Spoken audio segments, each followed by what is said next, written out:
stand here before you, and for a few minutes to help us to iron strengtheneth iron. So this way we just encourage each other with a perception. The area that I'm going to talk on today is going to be on feelings. Now we all feel like we're at the mercy of our feelings, and lots of times with the adversity of the enemy in day-to-day life, it's very easy to have unhappy feelings. But what I want to come to you and tell you is, feelings is a section of your brain.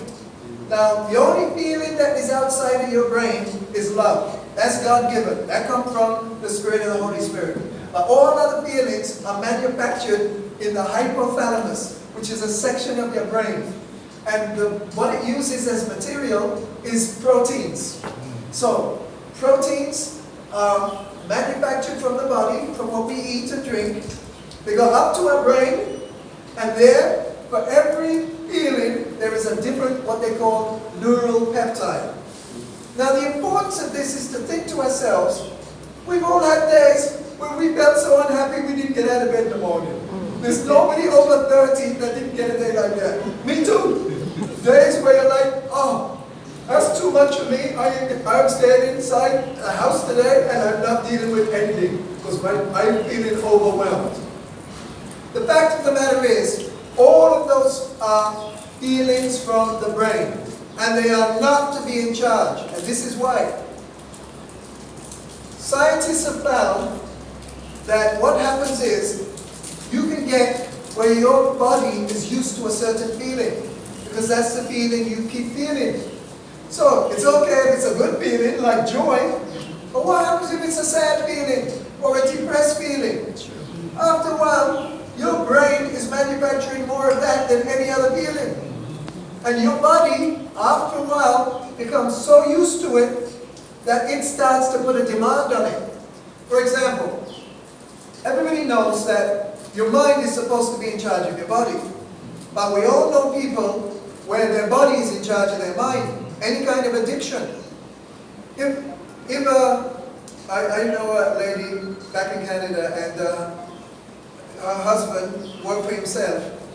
Because he worked for himself, nobody could tell him when he could drink or not. And he ran a supermarket. And so he drank every day. But then he was in a car accident, and they put him in the hospital. Her hospital. She said the third day he got the shakes, because he was so used to drinking. He was trembling. He wasn't joking, he was embarrassed because he had been. His body was so used to his alcohol intake every day. He never got drunk, he never acted stupid. He's a businessman, but he drank every day. His body was used to it. He was suddenly in a situation in a hospital where he couldn't have any. Body trembled, and body thing. And they say that lots of times with addictions, and you say, they haven't got any conscience. It's not that, they're no longer in charge. The body says, I want my drug, and you get it, and they're pretty much then like this. Mentally, they'll be like, I'm ashamed to do this, I don't want to steal from my grandmother. They will do it. And the reason they'll do it is because their brain is no longer in charge. Their body has taken over. Now, think of it. If a person has not been paying attention, and life has given them some blows, and they have decided to respond by feeling sad, which they have a right to, but they've let it get out of hand so that they're feeling it all the time, then more trouble comes. Somebody they love dies. Somebody they love has a bad accident. And suddenly, the trouble they had already just got tripled from life. Because we're in a fallen world. So trouble comes. It's not like anybody going to get away with it. Those that smiling and pretending, they got trouble, they're just not telling us. So, when that happens, what the body does then is it gets even more exhausted, even more run down. And after a while, that feeling is running the show. That's when you go to the doctor, he says, the only way you're going to get out of this depression is we're going to give you medication for it. Or you know what, you're taking medicine every day to change your feelings. But you can do it from being aware that you cannot let the feelings be in charge. You should just let me know I've got 4 minutes. So You've done 4 minutes. You've done 4 minutes. Oh, okay.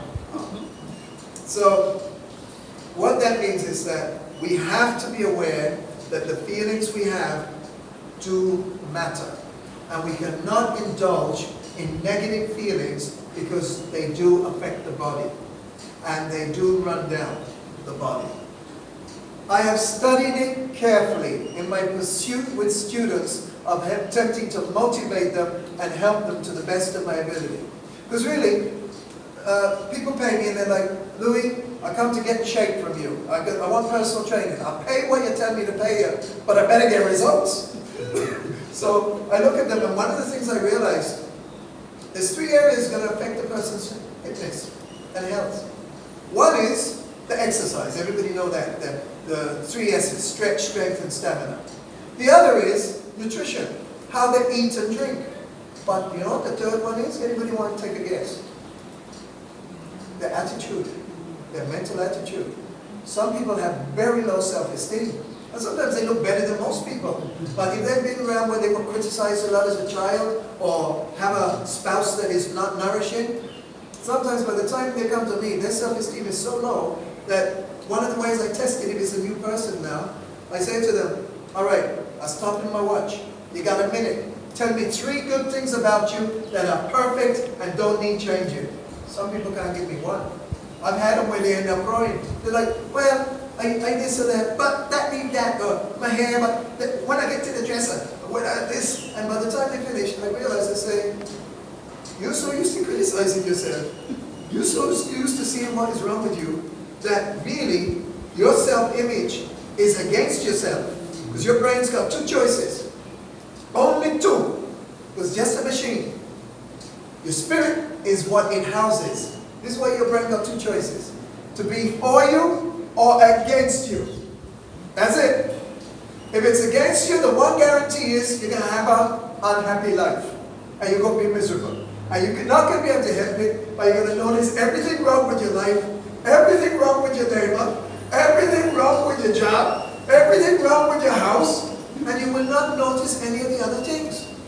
Once it's on a habit, it's a hard thing to break. But you first have to be aware that it's just a feeling. And you do not have to be a slave to your feelings. After studying it very carefully, the feeling that I feel is the best one to fight it with is joy. And that's spiritually God-given. Because they say joy comes from the Holy Spirit. So it's not actually even from your own brain. It's something that is God-given. But you have to look for things to be joyful about daily. Now people say joy is another word for happiness. No, it's not. People can make you unhappy, people can make you happy. But joy comes from within. So if it comes from within, the area that we've got to be aware of with it, we want to know how to cultivate it, how to make it grow. Because this is what I spot. If you have 2 people and they have the same sickness or the same injury, and one is joyful and one is unhappy, the joyful one is going to get healed faster. They're going to heal quicker. They are going to improve. I've got 2 minutes now. That's okay. And, so basically, what that means is that if we cultivate the emotion of joy, because the challenges of life, they come. The blows come. If they get a blow, you say, ow, it's human. The only thing is you can't keep rubbing all day, all week, all month, all year, all decade, because it will drain you and drag you down. There has to come a time where you decide that is enough.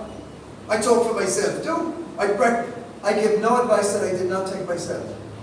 So, I may have more adversities and challenges in my personal life than you, truthfully. However, the reality of the situation is I give my life 8.5 out of 10 of joy-filled. And the reason is because the adversities around me have got very little to do with the joy in my spirit and the joy that I have chosen through discipline of deciding. So that you go, oh, trouble. Maybe from a child, maybe from the car misbehaving. You get your pain. You say out, you acknowledge it's there. But what I do, if I have trouble in a day that's fresh, I got to get double lessons because of that. So if that gives me trouble, I'm like, well, I got to have an extra good lunch. I got to make sure I have a power nap. It might be today I'm going to get me a massage.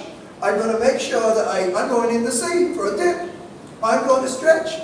If it's that much, I'm going to have a power nap. I'm going to sleep. But you're going to do something that is going to counter the negativity of the world. If you do that, after a while you're an automatic pilot. The first giveaway on that is speech. You have a right if something hurt to say ow. But you don't say ow all day. You end it with, however that will pass. I'm going to put some ice on it.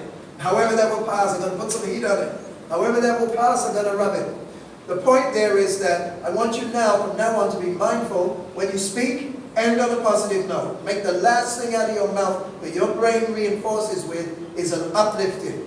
The second thing is, the way you feel is not to be in control of your day. Not.